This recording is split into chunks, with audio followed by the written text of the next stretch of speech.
Hello दोस्तों, कैसे हैं आप सभी। आशा करते हैं आप सभी स्वस्थ होंगे। आप सभी का बहुत बहुत स्वागत है हमारे यूट्यूब चैनल ट्रिकी हिंदी पर। दोस्तों, आज की इस वीडियो में हम बात करने वाले हैं डीएलएड फर्स्ट सेमेस्टर के विज्ञान विषय के बहुत ही महत्वपूर्ण बहुविकल्पीय प्रश्नों के बारे में। ये प्रश्न आपके पेपर की दृष्टि से बहुत इंपॉर्टेंट हो जाते हैं।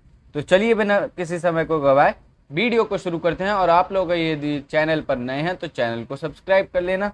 पहले प्रश्न की बात करते हैं। पहला प्रश्न हमसे पूछा गया है लाइकेन है। हमसे पूछा गया है लाइकेन क्या है। पहला ऑप्शन हमें दिया गया परजीवी, दूसरा ऑप्शन है सहजीवी, तीसरा ऑप्शन है मृतोपजीवी और चौथा ऑप्शन है ये सभी। तो अगर लाइकेन की बात करी जाए तो लाइकेन हमारा होता है सहजीवी। बात करते हैं पहले प्रश्न के सही उत्तर की। पहले प्रश्न का सही उत्तर हो जाएगा ऑप्शन नंबर बी, सहजीवी। जैसा कि मैं हर बार सही उत्तर नीचे मेंशन कर लाता हूं, जिससे आपको स्क्रीनशॉट लेने में कोई दिक्कत ना हो। तो जल्दी से स्क्रीनशॉट ले लीजिए। फिर हम बात करते हैं दूसरे प्रश्न के बारे में। दूसरा प्रश्न हमसे पूछा गया है परजीवी पौधा है, तो परजीवी पौधा कौन सा है, आइए देखते हैं। पहला ऑप्शन हमें दिया गया है अमरबेल, दूसरा ऑप्शन हमें दिया गया है चंदन, तीसरा ऑप्शन है रेफलेसिया और चौथा ऑप्शन है ये सभी। तो परजीवी पौधे की बात करी जाए तो परजीवी पौधा हमारा अमरबेल तो होता ही है, लेकिन चंदन का वृक्ष भी हमारा परजीवी पौधा कहलाता है और रेफलेसिया भी हमारा परजीवी पौधे के अंतर्गत आता है। तो चलिए इस प्रश्न के सही उत्तर की बात करें।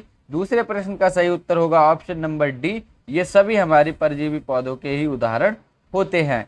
अब बात करते हैं तीसरे प्रश्न के बारे में। तीसरा प्रश्न हमसे पूछा गया है कीटभक्षी पौधे कीटों का भक्षण नाइट्रोजन की कमी को पूर्ण करने के लिए करते हैं। कीटभक्षी पौधे कौन से हैं।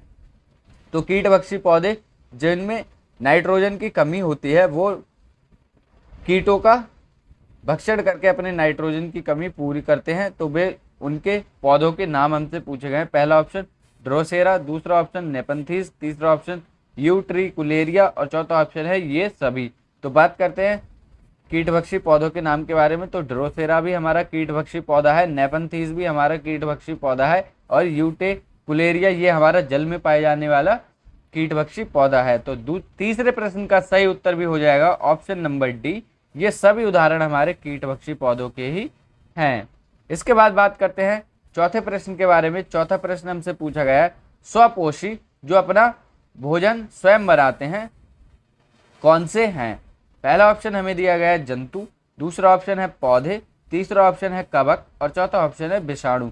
तो बात करते हैं स्वपोषी की। स्वपोषी होते हैं हमारे पौधे जो कि अपना भोजन स्वयं बनाते हैं। तो चौथे प्रश्न का सही उत्तर होगा ऑप्शन नंबर बी, पौधे। पौधे अपना भोजन सूर्य के प्रकाश की किरणों से बनाते हैं।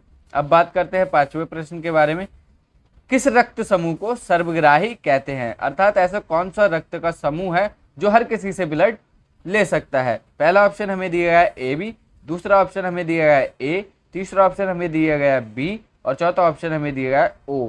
तो बात करते हैं सर्वग्राही रक्त समूह की। तो सर्वग्राही रक्त समूह हमारा होता है ए बी।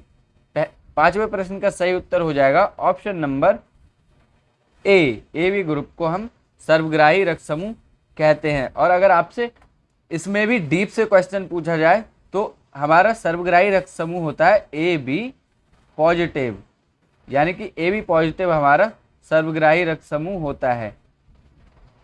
अब बात करते हैं छठे प्रश्न के बारे में। छठा प्रश्न हमसे पूछा गया है हमारे शरीर की सबसे बड़ी हड्डी है, तो हमारे शरीर की सबसे बड़ी हड्डी कौन सी है। पहला ऑप्शन हमें दिया गया है स्टेपीज, दूसरा ऑप्शन है फीमर, तीसरा ऑप्शन है टिबुला और चौथा ऑप्शन है टिबिया। तो छठे प्रश्न के सही उत्तर की बात करें, हमारे शरीर की जो सबसे बड़ी हड्डी होती है वो होती है फीमर। तो छठे प्रश्न का सही उत्तर होगा ऑप्शन नंबर बी, फीमर, जो कि हमारे शरीर की सबसे बड़ी हड्डी होती है। इसके बाद बात करते हैं सातवें प्रश्न के बारे में। सातवां प्रश्न हमसे पूछा गया है हमारे शरीर के किन अंगों में लसिका कोशिकाएं बनती हैं। तो लसिका कोशिकाएं कौन से भाग में बनती है हमारे शरीर के। पहला ऑप्शन है यकृत, दूसरा ऑप्शन दीर्घअस्थि, तीसरा ऑप्शन है अग्न्याशय और चौथा ऑप्शन है वृक्क। तो जो लसिकाएं कोशिका होती हैं वो हमारे शरीर में दीर्घ अस्थि में बनती हैं। सातवें प्रश्न का सही उत्तर होगा ऑप्शन नंबर बी, दीर्घ अस्थि में हमारी लसिका कोशिकाएं बनती हैं। इसके बाद बात करते हैं आठवें प्रश्न के बारे में। वयस्क मानव में हड्डियों की संख्या है, तो जो वयस्क मनुष्य होता है उसमें हड्डियों की संख्या कितनी होती है। पहला ऑप्शन 206, दूसरा ऑप्शन है 207, तीसरा ऑप्शन है 208 और चौथा ऑप्शन है 201। तो बात करते हैं 8वें प्रश्न के सही उत्तर की। 8वें प्रश्न का सही उत्तर होगा ऑप्शन नंबर ए 206। जो वयस्क मानव होता है उसमें हड्डियों की संख्या पाई जाती है 206। पहला ऑप्शन हमारा सही हो जाएगा। इसके बाद बात करते हैं 9वें प्रश्न के बारे में। 9वां प्रश्न हमसे पूछा गया है कौन सा जल में घुलनशील विटामिन है। सॉरी, मुझसे गलती से घुलनशील निकल गया। जल में घुलनशील कौन सा विटामिन है। पहला ऑप्शन हमें दिया है विटामिन ए और बी, दूसरा ऑप्शन हमें दिया है विटामिन बी और सी, तीसरा ऑप्शन हमें दिया है विटामिन ए, डी, ई और के और चौथा ऑप्शन हमें दिए गए इनमें से कोई नहीं। तो चलिए बात करते हैं जल में घुलनशील विटामिन की। तो इस प्रश्न का सही उत्तर होगा विटामिन बी और सी। अब आप इस चीज को कैसे याद कर सकते हैं, इस बात को आप याद कर सकते हैं WBC के माध्यम से। W फॉर वाटर, वाटर में घुलनशील विटामिन हमारी हो जाएंगी बी और सी। तो इसको आप WBC से याद कर सकते हैं। W फॉर वाटर और BC यानी कि हमारी विटामिन, वाटर में घुलनशील विटामिन हमारी हो जाएंगी बी और सी। तो 9वें प्रश्न का सही उत्तर है option number B, vitamin B और सी हमारी जल में घुलनशील होती हैं। इसके बाद बात करते हैं 10वें प्रश्न के बारे में। निम्न में से कौन सा वसा में घुलनशील विटामिन है। तो वसा में घुलनशील विटामिन हमारे कौन कौन से। पहला ऑप्शन हमें दिया गया विटामिन ए, डी, ई और के, दूसरा ऑप्शन हमें दिया गया विटामिन बी और सी, तीसरा ऑप्शन हमें दिया है विटामिन डी और के, चौथा ऑप्शन हमें दिया है इनमें से कोई नहीं। तो जो हमारी विटामिन बी और सी होती हैं वो हमारी जल में घुलनशील होती हैं और बाकी जो हमारी विटामिन होती हैं ए, डी और ई के, ये हमारी होती हैं वसा में घुलनशील विटामिन। तो 10वें प्रश्न का सही उत्तर होगा option number A, vitamin A, D और ई के। इसके बाद बात करते हैं 11वें प्रश्न के बारे में। 11वां प्रश्न हमसे पूछा गया है स्कर्वी रोग की पहचान है। पहला ऑप्शन मसूड़ों से रक्तस्राव, दूसरा ऑप्शन हाथ का फूलना, तीसरा ऑप्शन रुधिर छीणता और चौथा ऑप्शन है इनमें से कोई नहीं। तो बात करते हैं स्कर्वी रोग की पहचान। स्कर्वी रोग हमारा मसूड़ों से संबंधित होता है, तो स्कर्वी रोग में हमारे मसूड़ों से रक्तस्राव होता है, यही हमारे स्कर्वी रोग की पहचान है। 11वें प्रश्न का सही उत्तर होगा ऑप्शन नंबर ए, मसूड़ों से रक्तस्राव होना। अब बात करते हैं 12वें प्रश्न के सही उत्तर की। 12वां प्रश्न पहले हमसे पूछा गया है मैरेस्मस तथा क्वासिस-ओरकर रोग किसकी कमी से होता है। पहला ऑप्शन विटामिन की, दूसरा ऑप्शन प्रोटीन की, तीसरा ऑप्शन लिपिड की कमी से और चौथा ऑप्शन इनमें से कोई नहीं, किसी और के ही कारण होता है। तो बात करते हैं 12वें प्रश्न के सही उत्तर की। तो जो मैरेस्मस और क्वासिस-ओरकर हमारा रोग होता है वो होता है प्रोटीन की कमी से। 12वें प्रश्न का सही उत्तर होगा option number B, protein. Protein की कमी से हमारा मैरेस्मस रोग होता है। इसके बाद बात करते हैं 13वें प्रश्न के बारे में। रक्तदाब मापा जाता है यानी कि ब्लड प्रेशर किससे मापा जाता है। पहला ऑप्शन स्फेरोमीटर से, दूसरा ऑप्शन अनीमोमीटर से, तीसरा ऑप्शन एमीटर से और चौथा ऑप्शन स्फेग्नोमैनोमीटर से। तो बात करते हैं 13वें प्रश्न के सही उत्तर की।